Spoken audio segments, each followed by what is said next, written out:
Friends, welcome to Bhumika kitchen. ನಾನು ನಿಮ್ಮ ಭೂಮಿಕಾ ಸುದರ್ಶನ್. ಇವತ್ತು ಶಾವಿಗೆ ಪಾಯಸಕ್ಕೆ ಸಕ್ಕರೆ ಹಾಕದೆ ಹಾಗೆ ಮಾಡ್ತಾ ಇದ್ದೀನಿ. ಬನ್ನಿ ಮಾಡೋದು ಹೇಗೆ ಅಂತ ನೋಡ್ಕೊಳ್ಳೋಣ. ಸ್ಟವ್ ಆನ್ ಮಾಡಿಕೊಂಡು ಬಾಣಲಿ ಒಳಗಡೆ 2 ಟೇಬಲ್ ಸ್ಪೂನ್ ತುಪ್ಪ ಹಾಕೊಂಡಿದ್ದೀನಿ. ತುಪ್ಪ ಒಂಚೂರು ಚೆನ್ನಾಗಿ ಬಿಸಿ ಆಗ್ತಿದೆ. ಹಾಗೆ ಗೋಡಂಬಿನ ಒಂದು 10 ತೊಗೊಂಡಿದ್ದೀನಿ. ಬಾದಾಮಿನ ಅರ್ಧ ಕಟ್ ಮಾಡಿಬಿಟ್ಟು ಒಂದು 7ರಿಂದ 8 ಹಾಕೊಂಡು ಇದು ಒಳ್ಳೆ ಬಣ್ಣ ಬರೋವರೆಗೂ ಚೆನ್ನಾಗಿ ಫ್ರೈ ಮಾಡ್ಕೋಬೇಕು. ಬಾದಾಮಿ ಗೋಡಂಬಿ 2 ಚೆನ್ನಾಗಿ ಫ್ರೈ ಆಗ್ತಿದೆ. ಹಾಗೆ ಕೊನೆಯಲ್ಲಿ ದ್ರಾಕ್ಷಿ 1 ಟೇಬಲ್ ಸ್ಪೂನ್. ಈ ದ್ರಾಕ್ಷಿ ಒಂಚೂರು ದಪ್ಪ ಆಗ್ತಿದೆ. ಹಾಗೆ ಇದನ್ನೆಲ್ಲ ಒಂದು ಬೌಲ್ಗೆ ಟ್ರಾನ್ಸ್ಫರ್ ಮಾಡ್ಕೊಳ್ತೀನಿ. ತುಪ್ಪ ಹಾಗೆ ಇರಲಿ, ಬರೀ ಡ್ರೈ ಫ್ರೂಟ್ಸ್ ಮಾತ್ರ ಟ್ರಾನ್ಸ್ಫರ್ ಮಾಡ್ಕೊಂಡ್ರೆ ಸಾಕು. ಡ್ರೈ ಫ್ರೂಟ್ಸ್ನೆಲ್ಲ ಒಂದು ಬೌಲ್ ಒಳಗಡೆ ಟ್ರಾನ್ಸ್ಫರ್ ಮಾಡ್ಕೊಂಡಿದ್ದೀನಿ. ಇವಾಗ ಇದೇ ಬಾಣಲಿ ಒಳಗಡೆ ಈ ತುಪ್ಪ ಏನಿದೆಯಲ್ಲ ಇದಕ್ಕೇನೆ ಶಾವಿಗೆ ಹಾಕೊಳ್ತೀನಿ. ಆದಷ್ಟು ಲೋ ಫ್ಲೇಮಲ್ಲೇ ಇಟ್ಕೊಳ್ಳಿ. ರೋಸ್ಟೆಡ್ ಶಾವಿಗೆನೇ ಉಪಯೋಗಿಸ್ತಿದ್ದೀನಿ. ಆದರೂ ಒಂದ್ಸಲ ತುಪ್ಪದಲ್ಲಿ ಫ್ರೈ ಮಾಡ್ಕೊಂಡ್ರೆ ತುಂಬ ಚೆನ್ನಾಗಿರುತ್ತೆ. ರೋಸ್ಟೆಡ್ ಶಾವಿಗೆ ಆಗಿರೋದ್ರಿಂದ 2 ನಿಮಿಷ ಮೀಡಿಯಮ್ ಟು ಲೋ ಫ್ಲೇಮಲ್ಲೇ ಬಿಸಿ ಮಾಡಿಕೊಂಡ್ರೆ ಸಾಕು. ಇವಾಗ ಇದಕ್ಕೇ ಕಾಯಿಸಿರೋ ಅಂತ ಗಟ್ಟಿ ಹಾಲನ್ನ ಹಾಕೊಳ್ತಾ ಇದ್ದೀನಿ. ನಾನಿಲ್ಲಿ ಉಪಯೋಗಿಸ್ತಾ ಇರೋದು ನಂದಿನಿ ಅವ್ರದ್ದು ಸಮೃದ್ಧಿ ಹಾಲು ಹಾಕೊಳ್ತೀನಿ. ಫುಲ್ ಫ್ಯಾಟ್ ಮಿಲ್ಕ್ ಆಗಿರೋದ್ರಿಂದ ಅದು ತುಂಬ ಚೆನ್ನಾಗಿ ಪಾಯಸ ಆಗುತ್ತೆ. ಇವಾಗ ಇದಕ್ಕೇ ಇನ್ನೊಂದು ಅರ್ಧ ಕಪ್ಪಷ್ಟು ನೀರು ಹಾಕೊಳ್ತೀನಿ.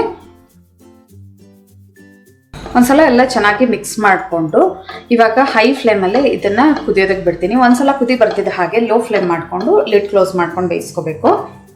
ಲೈಟಾಗಿ ಕುದಿ ಬರೋದಕ್ಕೆ ಶುರು ಆಗಿದೆ. ಇವಾಗ ಕಂಪ್ಲೀಟ್ ಲೋ ಫ್ಲೇಮ್ ಮಾಡಿಬಿಡ್ಬೇಕು, ಇಲ್ಲಾಂದರೆ ಉಕ್ಕು ಬಂದುಬಿಡುತ್ತೆ. ಲೋ ಫ್ಲೇಮ್ ಮಾಡಿ ಲಿಡ್ ಕ್ಲೋಸ್ ಮಾಡಿಕೊಂಡು ಒಂದು 3ರಿಂದ 4 ನಿಮಿಷ ಬೇಯಿಸ್ಕೊಂಡ್ರೆ ಸಾಕು. ಶಾವಿಗೆ ಸಾಫ್ಟ್ ಆಗುತ್ತೆ. ಮಧ್ಯೆ ಒಂದ್ಸಲ ಮಿಕ್ಸ್ ಮಾಡಿದ್ದೆ. ಹಿಂಗೆ ಪ್ರೆಸ್ ಮಾಡ್ತಿದ್ರೇ ಗೊತ್ತಾಗ್ತಾ ಇದೆ ಶಾವಿಗೆ ಸಾಫ್ಟ್ ಆಗಿ ಚೆನ್ನಾಗಿ ಬೆಂದಿರೋದು. ಇವಾಗ ಇದಕ್ಕೆ ಇನ್ನೊಂದು ಕಪ್ಪಷ್ಟು ಹಾಲು ಹಾಕೊಳ್ತೀನಿ. 1 ಕಪ್ಪಷ್ಟು ಹಾಲು ಹಾಕ್ಕೊಂಡು ಇದಕ್ಕೇನೆ ಬೆಲ್ಲ ಅರ್ಧ ಕಪ್ಪಷ್ಟು ಉಪಯೋಗಿಸ್ತಾ ಇದ್ದೀನಿ. ಸ್ವೀಟು ನೋಡ್ಬಿಟ್ಟು ಹಾಕೊಳ್ಳಿ. ಇನ್ನೂ ನಿಮ್ಗೆ ಸ್ವೀಟ್ ಬೇಕು ಅನ್ನೋರು ಇನ್ನೊಂಚೂರು ಹಾಕೋಬೋದು, ಇಲ್ಲ ಕಮ್ಮಿ ಸ್ವೀಟು ಅನ್ನೋರು 1/4 ಕಪ್ಗಿಂತ ಒಂದು ಸ್ವಲ್ಪ ಜಾಸ್ತಿ ಹಾಕೊಳ್ಳಿ. ಮೀಡಿಯಮ್ ಸ್ವೀಟ್ ಆಗಿರುತ್ತೆ. ಇದು ಪರ್ಫೆಕ್ಟ್. ಅರ್ಧ ಕಪ್ ಹಾಕ್ಕೊಂಡ್ರೆ ಎಲ್ಲ ಚೆನ್ನಾಗಿ ಮಿಕ್ಸ್ ಮಾಡ್ಕೊಳ್ತಾ ಇದ್ದೀನಿ. ಎಲ್ಲ ಚೆನ್ನಾಗಿ ಮಿಕ್ಸ್ ಮಾಡ್ಕೊಂಡಿದ್ದೀನಿ. ಬೆಲ್ಲ ಮಿಕ್ಸ್ ಆಗೋ ರೀತಿ ಇದು ಕುದಿ ಬರಲಿ. ಕುದಿ ಬರೋವರೆಗೂ ಹೈ ಫ್ಲೇಮಲ್ಲಿ ಇರಲಿ. ಆಮೇಲೆ ಮೀಡಿಯಮ್ ಫ್ಲೇಮಲ್ಲಿ ಒಂದು 3ರಿಂದ 4 ನಿಮಿಷ ಚೆನ್ನಾಗಿ ಕುದಿಸ್ಕೊಳ್ಳೋಣ. ಹಾಲು ಕುದಿಯೋದಕ್ಕೆ ಶುರು ಆಗಿದೆ. ಇವಾಗ ನೋಡಿ ಮೀಡಿಯಮ್ ಟು ಲೋ ಫ್ಲೇಮ್ ಮಾಡ್ತೀನಿ. ಇನ್ನೊಂದು 2ರಿಂದ 3 ನಿಮಿಷ ಇದನ್ನು ಕುದಿಸ್ಕೊಂಡ್ರೆ ಸಾಕು. ಒಳ್ಳೆ ಫೈನ್ ಆಗಿರೋವಂಥ ಹಾಲಿನ ಪಾಯಸ ರೆಡಿ ಆಗುತ್ತೆ. ನೀವು ಟೆನ್ಷನ್ ಏನು ಬೇಡ, ಬೆಲ್ಲ ಹಾಕಿದ್ರೆ ಹಾಲು ಒಡೆದೋಗುತ್ತೆ ಅಂತ ಎಲ್ಲ. ಕೊನೆಯಲ್ಲಿ ಹಾಕಿದ್ದೀವಿ ನಾವು ಬೆಲ್ಲನ.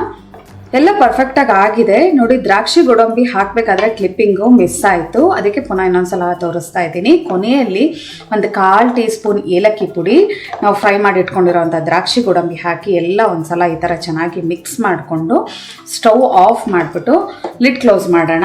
ಒಂದು 2ರಿಂದ 3 ನಿಮಿಷ ಈ ಶಾವಿಗೆ ಅರಳ್ಕೊಳ್ಳುತ್ತೆ. ಆಮೇಲೆ ಸರ್ವ್ ಮಾಡಿದ್ರೆ ತುಂಬ ಚೆನ್ನಾಗಿರುತ್ತೆ. ಒಂದು 5 ನಿಮಿಷ ಆದಮೇಲೆ ಬೌಲಿಗೆ ಸರ್ವ್ ಮಾಡ್ಕೊಂಡಿದ್ದೀನಿ. ನೋಡಿ, ಬಿಸಿ ಬಿಸಿ ಶಾವಿಗೆ ಪಾಯಸ ರೆಡಿ ಇದೆ. ಯಾವುದೇ ಒಂದು ಸಕ್ಕರೆ ಹಾಕದೆ ಹಾಗೆ ಬೆಲ್ಲದಲ್ಲಿ ಮಾಡಿರೋದು. ತುಂಬಾ ರುಚಿಯಾಗಿದೆ. ಬೆಲ್ಲ ಅಂದಮೇಲೆ ಕೇಳಂಗೆ ಇಲ್ಲ, ಅದ್ಭುತವಾಗಿರುತ್ತೆ ರುಚಿ ಅಂತೂ. ಈ ಹಬ್ಬಕ್ಕೆ ನೀವು ಒಂದ್ಸಲ ಈ ಶಾವಿಗೆ ಪಾಯಸನ ಟ್ರೈ ಮಾಡಿ ಹೇಗಿದೆ ಅಂತ ಕಮೆಂಟ್ ಬಾಕ್ಸಲ್ಲಿ ತಿಳಿಸಿ. ಇವತ್ತಿನ ಈ ಸಿಂಪಲ್ ರೆಸಿಪಿ ನಿಮ್ಗೆ ಇಷ್ಟ ಆದರೆ ಲೈಕ್ ಮಾಡಿ, ಶೇರ್ ಮಾಡಿ. ಯಾರೆಲ್ಲ ಇನ್ನು ಭೂಮಿಕಾ ಕಿಚನ್ಗೆ ಸಬ್ಸ್ಕ್ರೈಬ್ ಆಗಿಲ್ಲ ದಯವಿಟ್ಟು ಸಬ್ಸ್ಕ್ರೈಬ್ ಆಗಿ. Thanks for watching.